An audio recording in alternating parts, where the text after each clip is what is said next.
બગલામુખી છે. બગલામુખી? હા, આમાં સિહોરમાં પુરાતન સ્થાન છોટે કાશી કહેવાય છે. અને આ બગલામુખી જે તાંત્રિક વિધિ 10 મહાશક્તિ છે એમાંની એક આ બગલામુખી પિતાંબરા કહેવાય છે.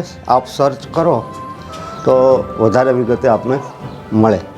તો બગલામુખીને પીળા વસ્ત્ર અને પીળું ફૂલ એવું બધું ચડાવી અને માન્યતા મુજબ કરે છે.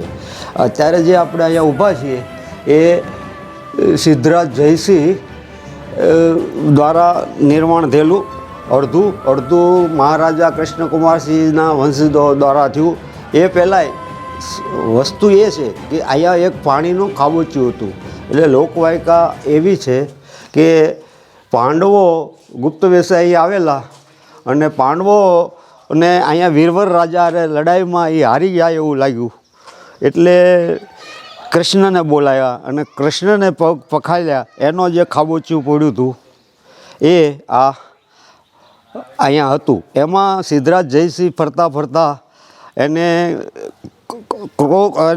કોઢ હતો કે શરીર ઉપર એને શ્રાપ હતો. તો એ અહીંયા આરામ કરવા નીકળ્યો અને ઘોડાસવારી મૂકી અને અહીંયા હાથ પગ ધોઈને પાણીની તૃષ્ણા કરવા આવ્યો તો હાથમાં કોઢ હતો. એ પાણીથી આમ લેતા એ કોઢ જતો રહ્યો.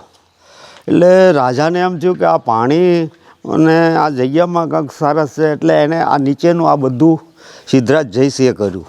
પછી કાળાંતરે આ લગભગ 800 થી 900 વર્ષ પહેલાંની એ આ સિદ્ધરાજ જયસિંહની જે સોલંકી કાળ વખતની આ કુંડ છે. પણ એ પહેલાં તો મેં તમને કીધું એમ રાજા વીરવર હતા અને જ્યારે કૃષ્ણ અહીંયા પાંડવો વખતનું આ જગ્યાનું માતમ એમાં આ સિહોરના અનેક નામો ફરી ગયા જે ઇતિહાસમાં લખેલા છે. તો સિહોરમાં 9 નાથ અને 5 પીર અને એ ટાઈપનું આ સિહોર. એટલે આ સિહોરમાં 9 નાથ કે એમાંના એક આ કામનાથ મંદિર છે. આ કામનાથ મહાદેવ છે કે શ્રાવણ મહિનામાં ભાવિકજનો કામનાથ દાદાના દર્શન કરે. 9 નાથ છે. 9 નાથ સિહોરમાં બધા ચાલતા જાય અને લગભગ 3 થી 4 કલાકથી આ 9 નાથ કરી અને પોતે સુખની અનુભૂતિ કરે છે કે શાંતિની અનુભૂતિ કરે છે, સુકૂન મળે છે. અને સાધુ સંતો સિહોરમાં આવી અને તપ યાતના કરે છે. સિહોરની ડુંગરમાળામાં એટલા બધા સાધુઓ આવે છે કે જે સાધુને અહીં આવી અને એને શાંતિ અને ઉર્જા અહીંયા મળે છે. હું નહીં આપણે એ ભાવથી અહીંયા દીપમાળા કરી છે. 126 દેવી દેવતાની મૂર્તિઓ અહીંયા બિરાજમાન છે. દર અમાસે. તો એ એટલા ભાવથી કરીએ છીએ કે આમાં પાણી નહોતું એ આવે તો છેલ્લા 2 વર્ષથી અત્યારે જે દેખાય છે પાણી એ દેવોને અમે ઓલો અરીસો સાફ કરીએ અને જેમ કાચમાં આપણો ચહેરો સુંદર દેખાય નહીંતર આપણને ઝાંખો દેખાય એમ આ બ્રહ્મકુંડમાં બીજું અહીંયા ક્રિયાક્રમ કરવાવાળા પણ આવે છે. આને હું તીર્થનો કાંઠો કહેવામાં આવે છે. એટલે કોઈનું શ્રાદ્ધ વિધિ કરવાનું હોય તો શ્રાદ્ધને એ બધું અહીંયા કરી અને પોતાના પિતૃને મોક્ષ માટેની જે આપણી હિન્દુ પ્રણાલીના થાય છે. કારણ કે તીર્થ કાંઠે જ તે બધા શ્રાદ્ધ વિધિ થાય છે.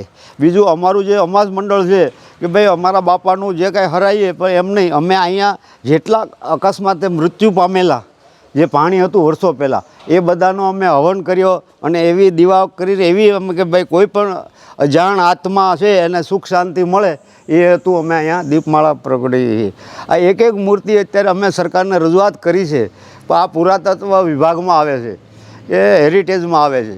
તો કે ભાઈ આ મૂર્તિને અમને કરવા દેતા નથી અને કરતા નથી. અમે રજૂઆત કરી છે વિજયભાઈ રૂપાણીને કે ભાઈ તમે ભાઈ એસ્ટ્રોલોજી એના જે કહેવાય ને શું કહેવાય એટલે પુરાતત્વ વિભાગવાળા આ મૂર્તિને એનું સારી રીતે મઠારે અને એને રિપેર કરે એવી અમારા ગામની અપેક્ષા છે. અને અમે અનેક જગ્યાએ રજૂઆત કરી છે.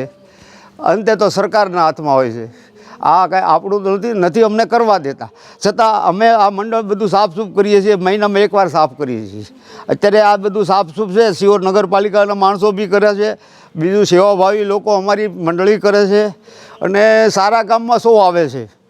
પણ ખરેખર આ અત્યારે નવું બની શકે એવું તો છે નહીં.